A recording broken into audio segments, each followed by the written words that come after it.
Hello, everyone. How's it going? This is Luke here from Life Labs. Here talking to Susan, one of my first practitioners, actually, to help train me. How's it going, Susan? I'm doing great. It's really great to see you. It's Yeah, it's great been a to be here. while. Yeah, it's been a while since we chatted. hmm Uh, yeah, how's life up in Canada? It's wonderful. Yeah, I moved a little bit out away from the city just Oh, a did few you? months ago. Yeah, so it's a transition for me, but it's been amazing. So, yeah, That's good. I imagine rural Canada is pretty. It's pretty, huh? yeah, it is. It's lovely. It's very beautiful. Yeah. It's probably somewhat similar to where I live. Like, do you have a lot of big pines, like Yeah, a firs? lot of yes, yeah, different trees, and yeah, I'm in sort of the forest area and kind of Yeah. close to the water, so we've got some neat arbutus trees around here as well, Okay. which is kind of neat. Yeah, Do you get snow much, or are you still close enough to the ocean where you don't get much? still close enough that we don't get that much, Oh, thankfully. okay. Yeah, yeah, so that's nice. It's not like Eastern Canada. Okay. Do you do the So Canadian style Christmas yes, where you stay up till midnight yeah, and then yeah, when I can manage to stay up, but yeah, yeah, yeah, yeah, pretty I have much. a buddy that's from Quebec and they do Christmas that way where they just kind of party until midnight and then they Oh do my the gosh, presents and then right. yeah, yeah. It's kind of cool though. hmm Yeah. Maybe someday we'll try that with my friends or something. Yeah, that's neat. So it's neat that you're getting sort of coming back around, circling around. And I know that we were chatting before we started recording about how you're, um, really sort of getting back into working with clients and HTMA. And I was really excited to hear that. Yeah, yeah, it was definitely a transition. When I first stopped working with Dr. Wilson, I was like, it was a little bit of frustration too, and I was just like, I didn't want to deal with it anymore. So yeah, hmm a lot of my older clients, I just kind of let go, Right. focus on other stuff, which I'm happy for, and I've got myself in a pretty good situation now, where I can just kind of circle back and start focusing on it more. What I also like now is like, especially like having moved away from Dr. Wilson, we've got like a good core of people hmm that are innovating in a lot of ways. So Right. Lewis really innovating with his software, the hair analysis app, and then what we're doing now is we're building a practitioner app. Fantastic. Yeah. That's one of the reasons why I had the idea to interview about being a practitioner because we've kind of realized that a custom piece of software would help practitioners in a lot of ways. Mhm. Um, I mean, there's lots of cool things that you like. There's lots of different pieces of software and technology that people can use. Like people obviously use like Gmail, and you can automate a lot of things with your business. But there hmm wasn't anything that was really dedicated to hair mineral analysis and hmm for keeping track of your clients and keeping them engaged, and a way to generate reports and a way to have them have access to their files and all sorts of things where they have like a Right. login and things like that. And so, yeah, Lewis has been hard at work building that out. And yeah, I thought it'd be a good time to kind of talk about some of the pitfalls of being a practitioner, what it takes, and things like that. hmm But yeah, it's cool having a group of people now that are kind of out of Dr. Wilson, and we're able to innovate in a lot of ways, like with the software, also like with the supplements, like Aaron is doing. hmm Have you tried them at all yet? Not yet. No, Yeah, no, yeah, not yet. yeah. I mean, they're more expensive, so I think like maybe not for everyone. They might not be worth it because if money's an issue, the intermittent supplements are obviously still pretty good, and for most people, they still get the job done. Right. But for certain people, they're looking for like a higher grade supplement, and they're like willing to spend a little bit more money, and they want like maybe more of the activated B vitamins and things like that. They're a good alternative, and I think they're definitely more powerful. Like talking to people, um, I think they'll really shine where like people that are stuck, like people that hmm get stuck in four lows. I think that new CalMag will help a lot, and like people that get stuck with like a low sodium to potassium ratio. I think the NAK up will help a lot. Um, but yeah, you should try them out sometime. I haven't tried them myself either, but people have been giving good feedback. Right. But yeah, that's an exciting thing too, is being able to upgrade the supplements. You know, hmm yeah, and then we'll see where else we want to see if we want to take everything. Okay, so how long have you been a practitioner, Susan? Oh my gosh. I think 17 or 18 years now. Yeah, I was That looking back dates the other me, day. doesn't it? Yeah, that dates me. But anyway, yeah. Yeah, I was looking back. I didn't realize I started making YouTube videos and I was a practitioner like 10 years ago. Yeah. I was like, oh, I look so young. I know. I know. Look like a little baby Luke. Yeah. Yeah, 17 years. Okay, so how did you initially get started? I was already working in the natural healthcare field, but I actually had a focus more on allergies, and was working with a different modality that was not bad. It was pretty good. It kind of helped clear people's response to different stressors, like if they were reacting to a pollen or food or whatever. And what I noticed in my practice was, with some people, that modality really worked quite well for them, and other people, I was like, wow, this is interesting. These sessions, they're just not holding right. The person's not. It's not. They're not clearing properly, and so. At the time, as a healthcare practitioner, you still read about lots of other things. And I had stumbled across copper imbalance. Just even looking into my own health issues, and really started to zero in on that, and just kind of following that route myself, realized that it's not really all about copper. I eventually realized, and that programs and approaches that just focus on copper, they really don't work very well in the long term, because there's a lot of adrenal issues cause the copper imbalance, right? There's so many different things. Anyway, and so I stumbled across HTMA, and I just was blown away, like a lot of people, right? Reading Dr. X work, um, and whatever I did with my clients, I always tried myself first. So I started on the program, and I was like, wow, there's really something to this. And like a lot of people, I had come across things that, when I would try them, they'd seem to make a little bit of a difference, but it wasn't really anything that was kind of long lasting. And with, nutritional balancing, I noticed quite quickly, I was like, wow, this is different. And because I had been in the healthcare field, I'd done lots of cleanses and different programs. And I thought, oh, of course, healing reactions, I'm familiar with those, but didn't really prepare me for what happened on the program. And really sort of deeper healing than anything I'd ever experienced. And so I started working with the program with my clients, right? My clients that I was doing this allergy work with. And the clients that I saw that were not holding the treatments, all of a sudden, when they were on the program, where the treatments were holding. And what I realized was, some of those clients, they didn't even need to come and see me anymore for the allergy work, because it was just resolving on its own. And Mhm. so, although I kept that in my practice for a while, I really transitioned more to HTMA, because when people contacted me about allergy issues, it was like, you need to go deeper. Like, there's a reason why that's manifesting in that way in your body, and there's different imbalances. So, that's kind of the short story of it all. I'm sure I could go on for a lot longer, but that's the short story. And then there was kind of no looking back for me with Okay, that. so you were kind of lucky too that you already had a practice beforehand, so you're kind of Yes. familiar with running a practice and Right. managing clients and stuff like that. Yes. So did you go to school for the allergy stuff or?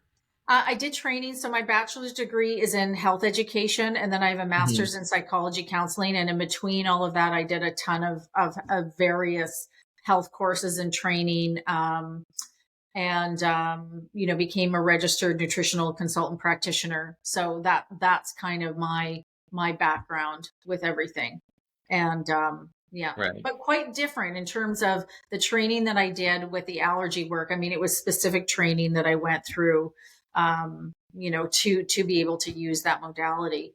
um, but Right. yeah, so I had quite a background. And as I have a HTMA and mineral nutritional balancing practitioner training course now that I offer. And so I do have different types of practitioners that come to the training. I have people that are already running a practice, and they want to add this modality to their practice, which is wonderful.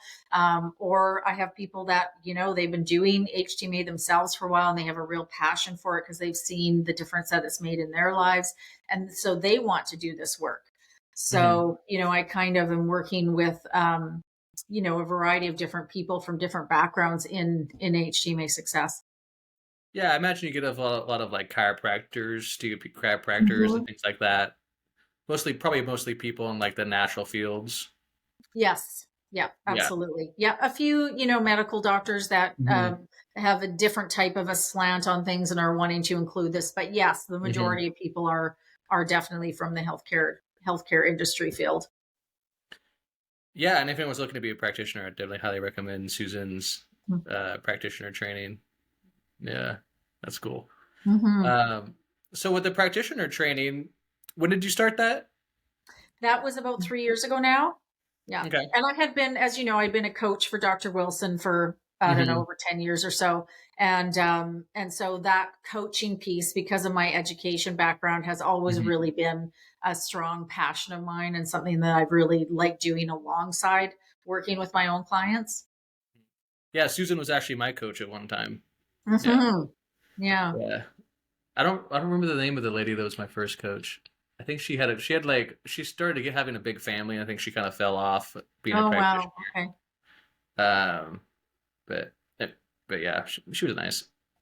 She Yeah. helped me a lot, definitely during the very beginning. But yeah. Okay, so let's talk about the transition from, so you're doing the allergy testing and you start having your clients do the Harriman Mhm. analysis. Um, how was that transition for you? Was it pretty straightforward, do you think? Well, the way that I look at it, and I train practitioners in my course in this manner as well. I really look at it like a sharing of information. Mhm. Hey, I'm really excited about this program. I'd like to tell you about it. I love Dr. Paul Eck's book Energy, the interview with Dr. Eck. I think it's such a beautiful overview of the program and just how it works and what it's trying to accomplish. And people can go to my website on the shop page of my website and download that book for free if they haven't seen it or read it yet. And so rather than selling the program and being a salesperson, I've always been the type of person where I've always said, I'm here to support you if this program interests you.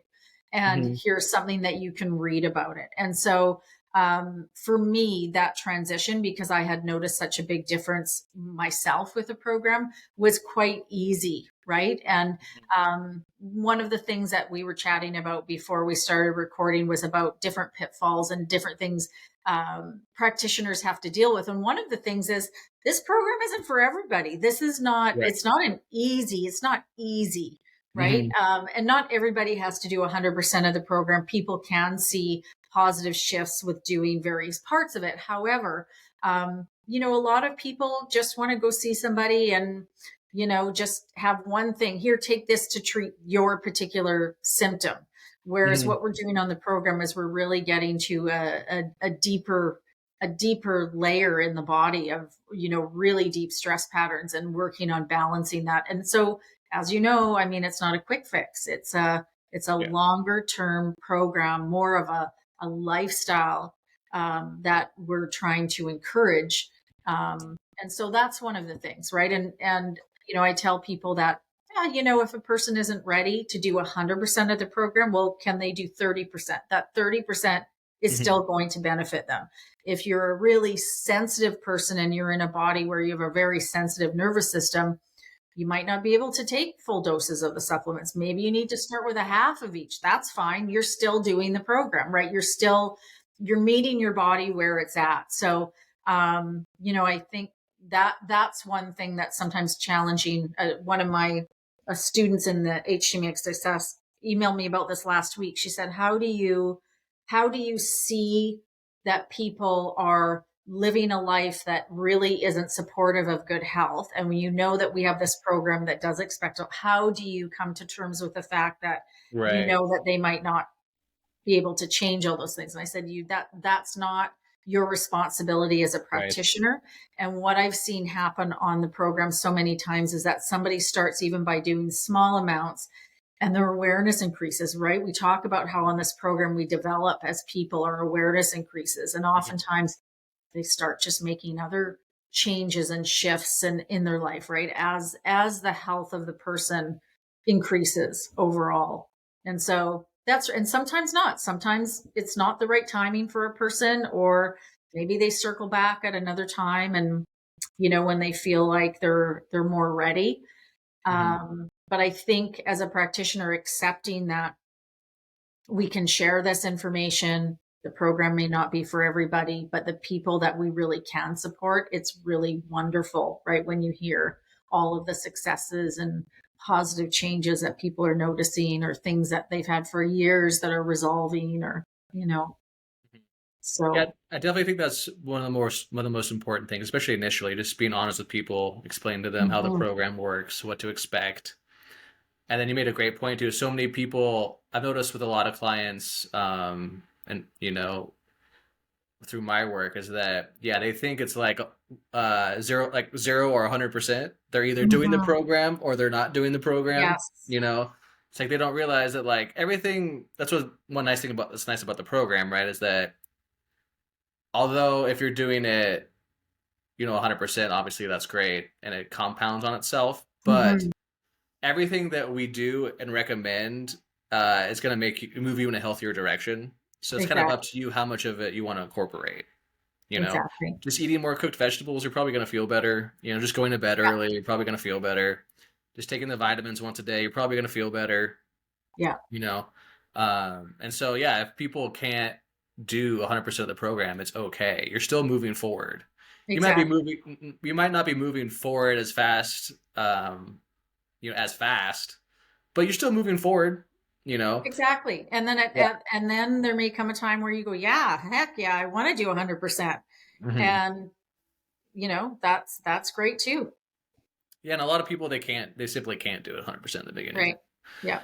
As you've experienced, there's a lot of people, yeah, they have to cut the supplements in a quarter for the first couple of years Yes. sometimes, just because they can't handle the full dosages for years, Hmm. but they get through it and then eventually they can take the full dosage and they feel better and Exactly. better. And, they get to that point that they eventually want to get. But yeah, it's a very important note to make that you don't have to do the program 100% in order to move forward with your health. Exactly. Yeah. I noticed this especially. I don't know if you noticed this, but I've noticed this especially in children. So what Yes. I've noticed with children's test is like the diet doesn't seem to be as important as with adults. If Right. they just take their supplements, especially like twice a day, and they're doing the diet like I don't know, like 60%. Like obviously with children, the diet's going to be more difficult. It is. It's more challenging with kids. Yeah, I mean, And yeah, they're if less you congested, right? They're not as congested as adults, so they don't need right, as much to shift, and they right, usually will shift a lot faster than adults do. yeah, it seems to me that the supplements seem to be more powerful for the children than the diet. Hmm. Would you say that as well? Yeah, likely that would be the case. And Yeah, and I would say diet is very, very important for right, children, obviously. right, But oftentimes, I mean, there's the odd exception, and I know that the vegetables sometimes aren't part of this, but right. sometimes kids actually gravitate towards the kind of the staples, right? Anyway, the Mhm. sort of the blander foods and all of Yeah. that, and aren't necessarily like I know I've seen this happen before, and I'm like, wow, where the parent people do this with their pets too, right? They go, oh Hmm. no, no, no, my child can't have this, but I'm going to have this junk food. So oftentimes, even Yeah. in the same household, kids sometimes are eating better than the parents are. Like Right. it's really interesting that way. But yes, oftentimes I do see that. Wow, just adding small amounts of those supplements for kids really makes a big difference. Yeah. Yeah, yeah. And sometimes you'll be surprised by what the kids eat. Like my kids, I'm always amazed. They'll be picky about certain things, but then they'll just munch down sardines. Right. I'm Yes. Yeah. That's like, wonderful. like, all right, guys, I guess just bland Yeah. sardines and water in a can. They're just like, let's go. Mhm. Like whatever, Right. Yeah. you know. Exactly. Um, Exactly. so yeah, the same thing applies to children too. Like people can over obsess with like, oh, my child won't eat the cooked vegetables every meal, or like they won't eat certain. They get picky sometimes. It's like it's not. Mhm. Just relax. Your child is, especially as a child, like they're moving forward. Yeah. Um, and in my And they experience, I go through phases, right? Kids go through right, phases, and sometimes they're like, just all I want to eat is this, and then all I want to eat is that, and yeah, usually I've found that it works out, right? Especially, and this is something that I started. I don't know this past year. Um, I no longer just work with a child. Like if I'm not working with their family, and I'm not suggesting that other practitioners do that, oh but I really? That's interesting. the Yeah, parents influence the kids so much that, and the whole family progresses a lot faster if everybody in the family is on the program. Right. But as long as parents are role modeling, that this is, we're providing this healthy food, and there's good sources of protein, vegetables, right? Healthy other foods as well. I think variety is really important. Um, then the kids usually come along with that in terms of, Right. what they're eating. Yeah. Right. Right. Yeah, for sure. Um, what other do you think there's any other different approaches you need to take with kids versus adults on the program? My big one for me is it seems to me, yeah, the diet's a little less important as long as I think it's more important to be diligent with the supplements with children. Right. Um, but yeah, any other differences that you've noticed with children as opposed to adults? Um, Healing faster, obviously, like just you talked healing about. faster, just that they're less congested. That one thing that I see that is super important is the parents, how what state the parents' nervous system is in, and the relationship. If there's two parents in a home, the relationship between the two parents makes a huge difference on the healing of the children in the home. And I just can't emphasize that enough, that Right. I think that some people go, oh, there's, my kid is this, my kid is that. And yes, sometimes it's the parents are great and their nervous systems are super healthy and they're on track 100%. Um, and sometimes there's, heavy metals or different things that's going on with a child. But oftentimes, I don't think that parents are looking enough at their own relationship with each Right. other and the impact that what the state of the home, right? Hmm. So that calmness really needs to be there for children. Hmm. And I think that's why I really have changed in terms of working with the whole family, because the parents' relationship really needs to be loving and kind and solid to make the child feel safe. So when you're asking me about the other thing, children need to feel safe. Right. And so that's of utmost importance. And I think that trumps a lot of things. And even healing and progress on the program is a lot faster when that is there, when children are in that kind of home. Yeah, they really need to feel safe, and you realize like kids don't need much to be happy. They Yeah, need to be exactly. safe. And emotionally safe. I don't even Right. necessarily mean physically, but Right. also emotionally safe. Yeah. Yeah, yeah, yeah. They need to feel safe. They need to feel loved, and they need Yeah, high quality food. And exactly. Yeah. other than that, they don't need much. Like people think their children need all these different toys or No, things like that. Like kids are happy with like if they have your love, they're happy with like a cardboard box to play with. You know. exactly. And not over busy. Like we live in this society where people are Right. busy, busy, busy all the time, not to overfill their schedules with activity where Hmm. they do have a lot of downtime and time to just play and be, and without rushing around everywhere. Right. I think sometimes when you're a new parent, I remember feeling this way. I'm like, oh, gotta go to gymnastics, gotta go to soccer, gotta go to all Yeah. this stuff. And it's like, Yeah. you really don't. And in fact, doing all that running around is less of what a child usually needs than just being in a calm, Yeah. slower environment at home. Yeah, overstimulation is definitely another big problem with Hmm. children. I mean, with adults too, somewhat, but like limiting screen time. Yes. Just because a lot of things are stimulating. A lot of like the cartoons and stuff are I think are overly stimulating. Yes. Have you noticed? Yes. Yeah, one thing I've noticed is that the English cartoons for some reason, like English, like Great Britain, their programs seem to be less stimulating for children for whatever Oh, reason. that's interesting. Yeah, they're Right. not as like it's like American cartoons for children. They're so hectic and there's like loud music. It's like it's very like you can see like it's really affecting like their nervous system. It's too like it's very stimulating. Yeah. Yeah.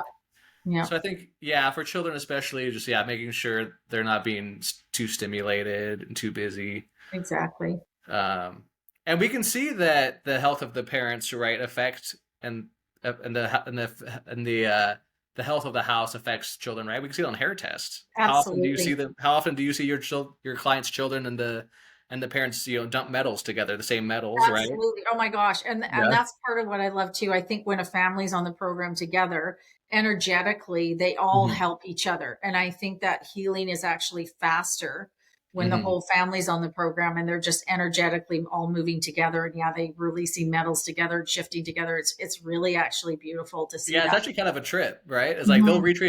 they'll retrace the same infections. Right, exactly. Yeah. Exactly. Yeah. It's quite interesting. Yeah, yeah. So for those of you listening, this actually happens to people in the program when Yeah. families are on a program. They'll dump the same metals. A lot of Yeah. times they have the same metabolic patterns on their hair tests.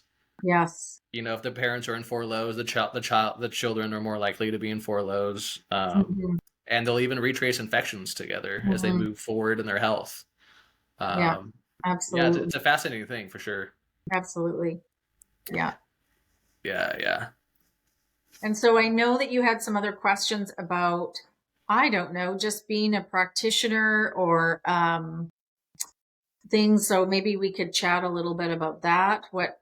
Oh, off the top of my head, I had one more question about working with children. I've noticed that um, managing parents can the children can have bad reactions sometimes, and I've noticed a big part of it is being able to manage parents' emotions to their child. Obviously it's their child and they love them, and they don't want to see them hurt or anything. And so when the child has like a skin rash or something that pops up, or they retrace an infection and their child is sick, and they're like, "Oh my God, what's wrong with my child? Like, what should I do? What I do?" So I've noticed a big part of being a practitioner is like helping a parent like trust the process. Like your child's okay. Yes. They're moving forward. Like you don't need to worry too much about maybe some of these like detox things that might come up. Like your child's okay. Like it's not gonna cause permanent Mhm. damage or anything. You know what I mean? Do you think Yeah. that's a big one too? I think that's a big one. Generally find that children don't have as nearly as intense healing reactions overall, for the most part, Yeah. Right. Right. I compared would to agree. adults. And so, most of the things that kids deal with usually are thankfully short and pass quite quickly. Hmm. But I think that as a practitioner, I think that support piece is really important, Hmm. just in terms of, and it's always okay to stop the supplements for a few days, allow the body to catch up and then restart. Hmm. But Yeah. just education, I think being an HTMA practitioner that works with mineral nutritional balancing, a lot of the work that we do is education, right? Is even if it's forwarding different things to read and different Right. articles, and just that providing that comfort and that reassurance that this really is part of the process, and this is part of what makes this program so unique and so effective, is because of that retracing and dealing with different viruses and bacteria that's been in the body. And Hmm. so, part of that is just education. Yeah. And Yeah. slowing things down, right? If you Hmm. need to, and you find, wow, these are seemingly really intense, even in a child. Well, then Right. let's slow things down a little bit so that there's still shifting and changing happening, but not necessarily as intensely. Yeah, I think it's especially difficult when the child's health is past a certain threshold already. Like for example, I've been helping a lot of parents lately with children that are like autistic and stuff. Like they have like 2, 3, 4, 5 year olds that are like nonverbal Yes. and stuff, and they have tics and things like that. And on the program, it'll kind of go in waves where they're making progress. So all of a sudden they're more verbal. Hmm. Their social skills are starting to finally like come online and things like that. They're noticing more eye contact from their children, and some of the autistic like symptoms might be declining. But all of a sudden there's like a flare up, right? And then it seems like the child got worse, which is like terrifying for Right. the parent, Right. right? But then if they work through it, then it's another lower low, and they notice even more, you know.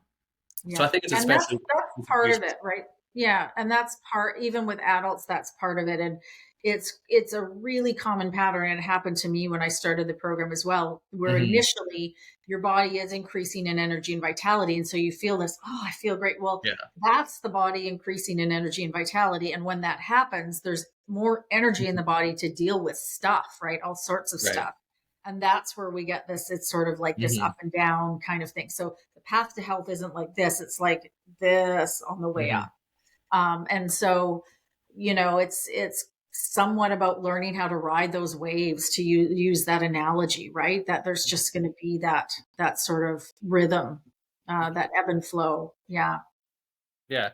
I thought it'd be kind of fun, like what kind of systems you use with your practitioners. Like, Okay. do you have like a set schedule that you do, or like do you like email them every few months to check up on them, kind of thing? Do you call them up? Like, what does your schedule kind of look It's like with? well, it's mostly so the practitioners that take HTMA Success, so there's a Mhm. year of coaching built into that. So it's a Or similar yeah, type you of coach them, process yeah. as when we work together, where I have them email me the Right. client's test and their information sheets, and I email back any Hmm. answers to questions they have and the programs and all of that. So I find that because I'm working with so many people in different time zones, Yeah. that tends to be the most efficient. And, then I Hmm. have some practitioners that they just learn better verbally. And so they'll Hmm. set up some sessions with me where it's reviewing tests, either Hmm. by Zoom or over the phone. And so it's that kind of rhythm, and it's kind of as needed, right? Depending on how busy a practitioner is, and all of that. I'm not sure if that's exactly what you're asking me, but um, Yeah, yeah. That's a good answer for sure. and in terms of like systems, do you Hmm. mean like the app or the? Or like any like what kind of do you have any like you do email? Okay. Yep. Do you ever do like video calls with people or Yeah, yeah. Like I was explaining, so yeah, because of right. a lot of it is email, and as Hmm. part of the course, the exam is actually a video call where the person is role playing as the practitioner, and I'm the client, and then Yeah. giving feedback. Right, so that That's pretty that's cool. definitely part of the course, and after that, sure, people can book times with me to do Mhm. that, but more efficiently. I'm hoping that the bulk of the learning through the course means that people have that bulk of the information, right? Right. So, yeah, which is Do you have more a cost efficient for them than setting up yeah. individual sessions with me like that. Yeah. Do you have a pretty like strict schedule you follow every day? You mean in terms of my work schedule and Yeah. what I do? Yeah, I like routine. Like I Hmm. do have a I think pretty routine's important. Yeah. set time where I have time blocked off where I can do my programs for people that Hmm. I'm coaching, and then I have my times that I have available for clients, my client sessions.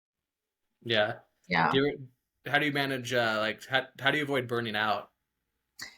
I make sure that I'm not doing more than a certain amount of client calls every day, especially I mean, as we all know, right? It's Mhm. the initial client review that really takes a lot of time and to go through in a lot of particulars. And so I just make sure that I'm not doing too many of those on one Right. day, and I'm Right. spacing them out. So I found that that is really important when I was getting started, and I was so enthusiastic and Yeah. excited. Yeah. You just and then you're like, man, why am I exhausted? And of course, because I follow the program as well, I make sure that Yeah. I'm doing the procedures, and that in the morning I'm having time outside, and going for a walk or whatever during the day. So that's all built in to my day, which I think is really important. Like I think sometimes I was just talking to a practitioner earlier today who's just going to be enrolling in the course about how sometimes practitioners don't have support themselves, or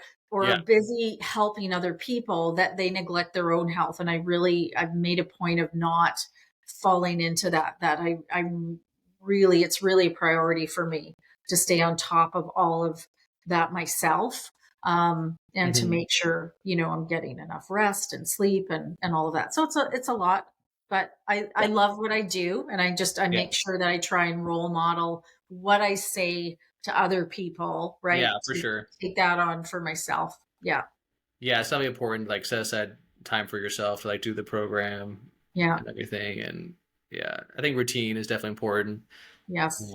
A big one for me is just like getting into kind of the workflow early in the morning. For me Yeah. personally, I think it's gonna be somewhat personalized as well. Like some people are gonna be like liking to do their work at different times of the day. For me, it's like Mhm. I like to wake up and like just work. Like Right. That's your time when you're yeah, on, right? like Yeah. like Yeah. early in the morning. You know what I mean? Hmm. Um, and then I feel like if I can just like wake up early and just get that work that big chunk of work done, like my most Right. important things, I'm in a good place for the rest of the day. Where if I want Right. to do a little bit something a little bit different with my schedule, or if something comes up, or it's not that big of a deal because I already got like a good chunk of the work done. Right. Um, Exactly. Yeah. yeah, for me, that's what I've noticed, especially with like with my personality, is Hmm. like yeah, Hmm. just starting that grind early in the morning, Yeah. Yeah. and then going to bed early so I can get up earlier. Exactly. Yeah. I'm kind of like that too. Early to bed, early to rise. Yeah, that kind of thing. Yeah. Yeah, yeah. But I know some I do recommend people going to bed early, but I know some practitioners they get a lot of work done early, like in the late, like more towards like 7, 8 p.m. Right. And that's when they do like a lot of their email answering, or like they do like their social media posts or whatever. Whatever Yeah. works for you. Exactly. I think that we all have times in the day where, we Yeah, have, again, it's ebb and flow, right? Higher energy levels, better focus, lower yeah. energy levels. And it's interesting because a number of clients that I've worked with on the program, just even getting into that rhythm, like, where Mhm. people have sort of a dip in the afternoon. Well, then are you able to build a rest into there? I mean, Yeah, that's super important for healing. Um, so it's interesting that way. Yeah. yeah, yeah, for And there's sure. more tools too now for practitioners, talking about Lewis's app and Yeah, um, that do you use that? You do? I use part of it. Like I love the interpretation part. I know that people Okay. can do other things on there too. I haven't ventured into it, but I think it would be so helpful. Like there's even a spot where you can click on retest reminders. So I'm still old fashioned, right? I'm in the age group where Yeah, I'm kind of paper and pencil still for some yeah, of my things.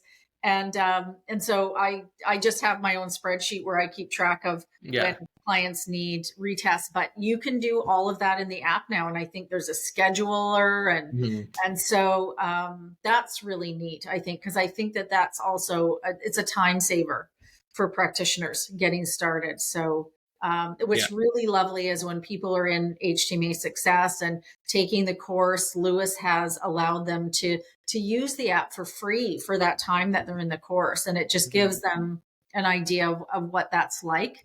Yeah. And I find that most of them do continue using it after they're done the course.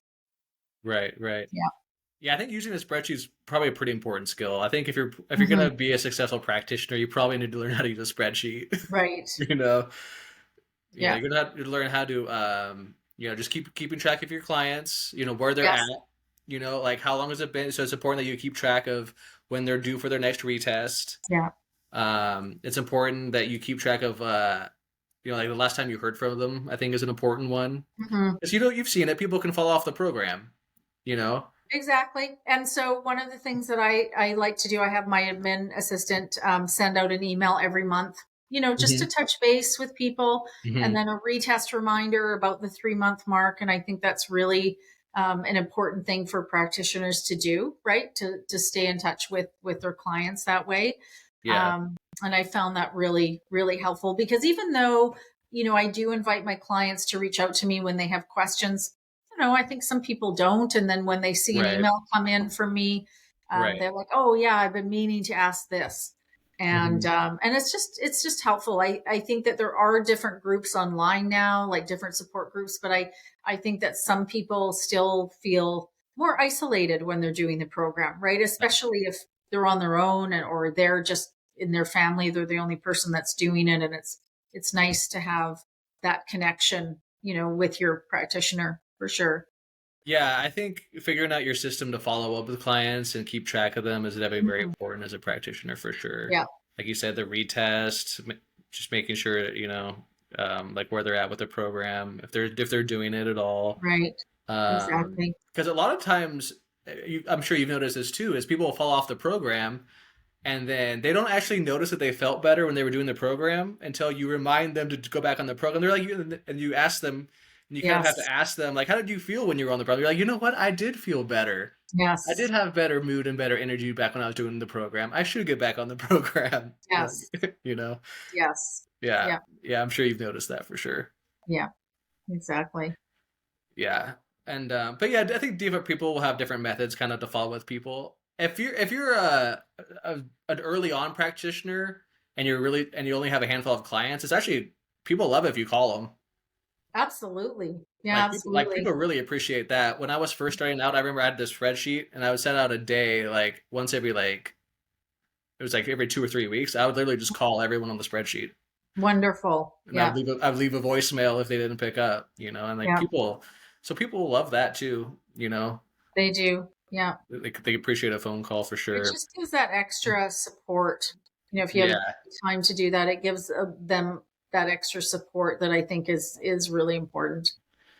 So that's a good question as well is do you give clients your phone number in case they really need to go hold how does They that have look my like phone for you? number. Yep, Yeah. it's on all my emails and everything. So, Hmm. yeah. Yeah, I think it's pretty important that they can reach you like Yeah. it's for most of the time you're right like it could be through email and stuff but sometimes I think that it can be more short notice like because people can have it also depends but some people they can have panic attacks and stuff and they need Exactly. Yeah. like. So I think yeah, it's important to make your have at least some sort of system where they can get in contact with you like short notice Mhm. if something really comes up, for Yeah. sure. Yeah, absolutely. Absolutely. Yeah, yeah. Um, yeah, going back to the spreadsheet, um, so that's kind of I don't want to like plug it or anything, but I think so. Lewis is also building the practitioner app. Hmm. That's one aspect of it that it'll have as well. It'll have a spreadsheet. Fantastic. And then the goal, what we want it to look like is where basically everything is automated as much as possible. So Right. when someone gets, like has an order, it goes into the spreadsheet. Right. And then when they get their hair test, like it goes into the spreadsheet and then the spreadsheet automatically, like it populates in. So like, when's the next retest? Right. And then it'll just say 4 months from now and it'll populate that and things like that. Hmm. So that Hmm. you can send out your emails and you can have a better sort of process for that sort of stuff. Yeah. Um, And all of that kind of administrative type of work, it's mhm, really great to hear about that because that does take time. And so, if there's a system available for practitioners to use just to mhm, make that process run a bit more smoothly, it mhm. allows more free time for a practitioner to spend with clients. And that's really what this is about. It's about relationship, right? You develop a relationship with your clients, and so that's really exciting. So you have an admin that works for you? I do. Yeah. So, how long is it she or he or how She, long yeah. he? How long has he worked She, for you? Yeah. she's How long worked is she? probably the last 3 or 4 years now. Okay. Yep. And how did that happen? Did you kind of notice that like you're getting too busy and you needed someone to I take some of the? did. Yeah. I felt like I actually had somebody else do a bit of work for me before. So even though this person's been with me for a few years, I actually had one of my clients where, she actually did some work for me until she got too busy with a different job, but it was Hmm. just so helpful for Right. me to be able to have somebody else send out reminder emails. I mean, that it takes a long time, Yeah, it right? I have does. Right. crazy practice, and it takes quite a long time to actually go through everybody and keep track of that. And when Hmm. I was doing it myself, I just noticed, because my focus was on clients and getting their test results to them in a timely manner, it was something that as I got busier as a practitioner, it was slipping. I was like, oh, I'll do that tomorrow, I'll do that at the end of the week or what have you. And so yeah, that was something that I find really helpful because I know it's going out in a timely manner and when it should be. And so Yeah, I that think that can especially be helpful for practitioners that reach a certain size. yes. Um, Yeah. l- so I help out a practitioner that's grown quite a bit recently, and Yeah. yeah, it's been good for him too. Because I think yeah, once you reach a certain point, um, and that can always be a pitfall too. Like we want to do it all ourselves, I know. Yes. where Yeah. and especially if we love doing it, we Yeah. want to do it all ourselves. But I think yeah, as your practice grows, it can definitely reach a point where you maybe should consider getting some help. Exactly. Well, because I think what ends up happening is once you get to a certain point, without that help, your practice doesn't actually grow as quickly as Right. much anymore because You're not following you up don't and have the stuff. room, right? You don't Yeah. have the room for it. So Yeah. um, yeah. And I find that I had a question the other day from someone who was in the course who asked me, well, what do you think is one of the main things that's important for being a successful mineral nutritional balancing practitioner? And my response was that we have this beautiful framework, right? So the course is about, here is this framework we have.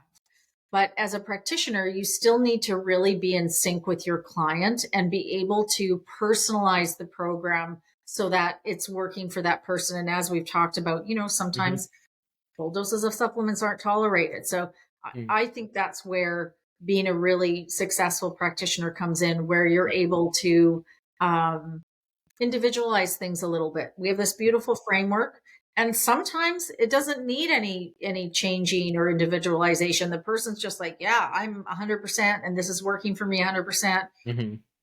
And then for other people, especially those in a sensitive with a sensitive nervous system, yeah, there needs to be some adjustments, or starting really slowly, and all of that. And yeah, I think that piece is really important too. Yeah, yeah, I would agree with that for sure, for sure. So, how do most of your clients find you nowadays? Probably the majority online. When I first started this work, and I still Mhm. think it's a good thing to do, but when I first started doing this work, I would do talks in my community at Oh, that's various places. interesting. I think I agree. That's an underrated one. Yeah, I still think it is. Like, I still think that even though we're in this age of internet and online and Instagram, I still think when a person is starting out, actually going into somewhere and saying, "Look, this is what this program is all about," talking about it, sharing your experience. I don't know. There's still nothing like it. I don't think. I think it's No, still a good place to I agree. start. I think that's a great point you make. That's super underrated. Number one, everyone's online nowadays, and so it's become more crowded. Yes. Like just pure business sense, it's not the same bang for your buck as it used to be, right? Right. Like if I mean, I'm not saying you shouldn't advertise yourself online, but you're competing with every other practitioner that's Right. online. You know what I mean? Whereas not as many people nowadays are going out and doing speeches in public. Exactly. So just pure business sense, it could be a great thing. I think it's fabulous. And Yeah. I haven't done that much like advertising. And I Hmm. found that my practice really grew, especially at the beginning, through word of mouth.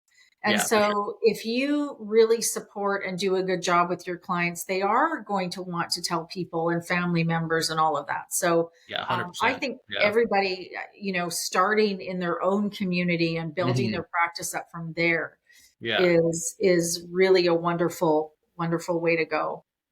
Yeah, because it is a special program, and you're gonna get good results with people, and they're gonna appreciate it, and Hmm. you will get Hmm. clients from word of mouth for sure. Yeah. But yeah, I think that's a great idea. Going out in public and doing speaking, and it'll help your. It's always a good idea to do that too because you'll get better at presenting yourself. Yes. Being forced Yeah. to go out in front of a crowd or whatever, and talk about it. That's practice for you and how to sell Exactly. yourself and like having confidence to do that Hmm. and all the things that are entailed with going out and doing that in public. Yeah, absolutely. What's one of the things that you found most challenging as a new practitioner? Um, that's an interesting question. Uh, I think for me, my personality, I think I struggle somewhat with discipline. Okay. Like that's probably a character flaw of mine. That's probably like so we were talking about earlier. Like I kind of fell off being a practitioner and I focused Mhm. on more just like pure monetary stuff, Right. like with like cryptocurrencies and stuff. Well, when I went off of Dr. Wilson's website, um, so for me, it's like just having the discipline to do the hard work of just like Hmm. sitting there and like I have to send out the emails or like Right. doing the more tedious sort of just like this is tedious, but it's got to be done right. That Yeah. kind of stuff. Yeah. I would say, especially like, initially with my personality, I'm kind of like floaty. I like doing Right. a bunch of different things. I want to go get really good at my guitar. I want to go get like I want to go learn computer programming all of a sudden or something. Like sticking to Right. one thing and like building and like really like yeah. My personality type is like I struggle becoming a master at one thing, Okay. or instead I'm more inclined to like become good at a lot of things. Right. You know what I mean? Hmm. Hmm. And so for me, that what I've struggled with is just like really. like focusing on like the hair metal analysis practice, like with my Right. life, Right. instead of having all these different side hobbies and these side projects and these other business ideas. I want to like, you know what I mean? Mm-hmm. So for me personally, I think that's what I've struggled with most, like that kind of Right. personality flaw. Right. What about you? I'm an earth sign, so I don't have that same. Yeah, I'm an air. I'm an air. I'm an I'm like, I'm too driven that way. Like, I want yeah. to do this. This is awesome. See, I'm an air sign. I'm an Aquarius.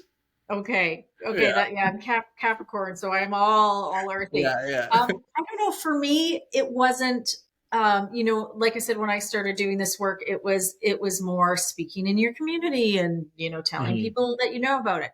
Um, the social media space is a Hmm. little bit challenging for me because Hmm.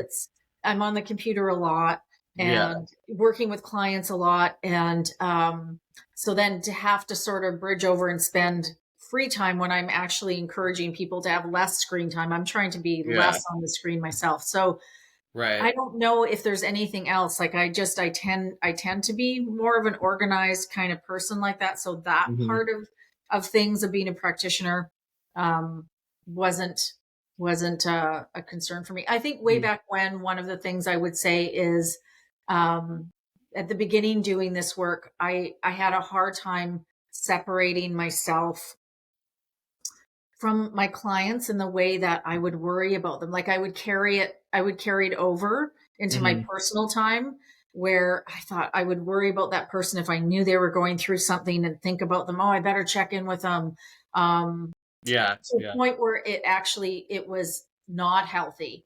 And Hmm. so I really had to learn how to let go of that and to separate it and to really be in the space where I'm supporting them. I'm helping supporting them if this program resonates with them, but I can't do it for them and I'm not going to push them to do it. Hmm. And so, and they're going through their own journey with it, just like I am with myself. Right. And so that, if anything, that was something that was really, really tough because I noticed it sounds like it might be a positive. It's not actually, it's a negative because then you actually become less objective as a practitioner as well. So Yeah, that's one thing I know that for the first several years I really had to kind of I right. didn't realize it was happening and then I realized it was happening. I went, wow, I've got to shift that a little bit. Yeah. I think also what can happen is like sometimes you can be overbearing with your Right. significant other, Right. Yeah. like wanting them to do the program as good as you are. Oh, yes. Right. We talked about that in one podcast. I remember Yeah, I you think and we did. Lewis at the time had a different point of view. And I don't know if it was partly your age where I went, well, as long as the person is respectful of what I'm doing, and Yeah, as long as it's not too different. And I mean, that's yeah, the case for yeah, anything, yeah, for right? sure. If you have somebody that's eating at McDonald's all the time, it's like, well, that's not going to work. Like this is too, but if we're all our own people. And so I always felt that, um, there as long as that respect was there both ways Yeah, that so yeah, so that was, I remember that was a difference that we had. And you guys made a really good point and said, yeah, but you're at the age where you're thinking about having children, right, being with a mhm. partner, and yeah, that's probably a different thought process It than it where I could be a was little at. bit. It could be a little bit also gender difference.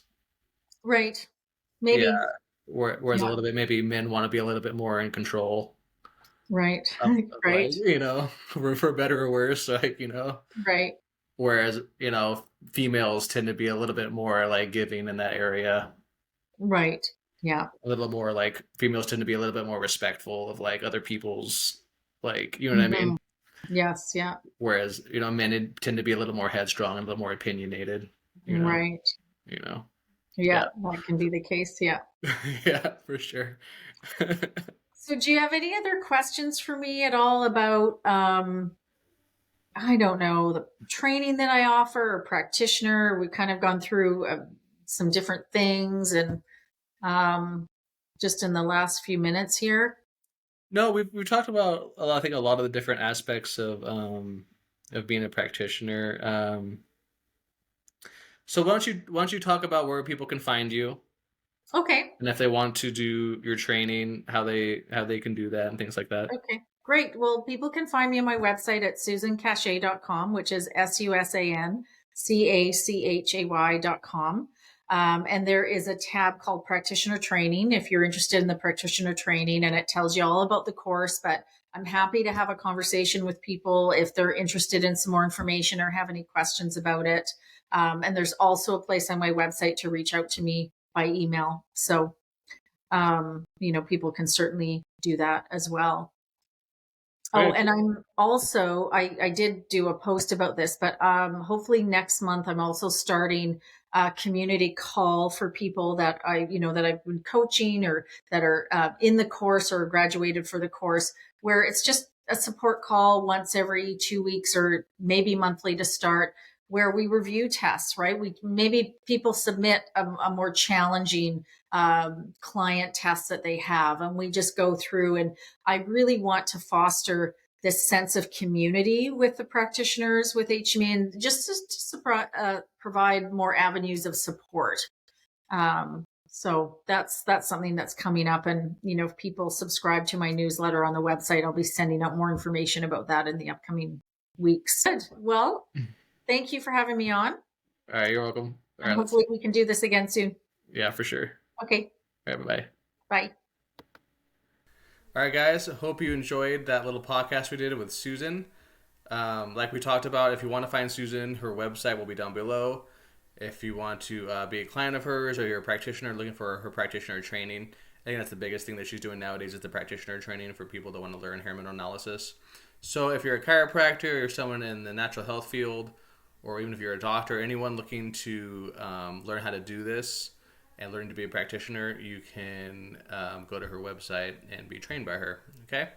Hope you guys enjoyed the video. I am taking on clients. My contact information will be down below in the video as well. You can just email me, luke@lifelabshtma.com. And I am doing free 15-minute consultations, basically discovery calls for people that are interested in the program. So if that's something that interests you and you're looking into doing a hair mineral analysis, go ahead and shoot me an email and we will schedule a free 15-minute discovery call. Okay? Hope you guys enjoyed this podcast. I enjoyed it a lot. It's been a while since I talked to Susan, and she's someone I really look up to. She's smart as a whip, as you can tell, and I really enjoyed talking to her, and we'll talk to her again sometime. All right, bye.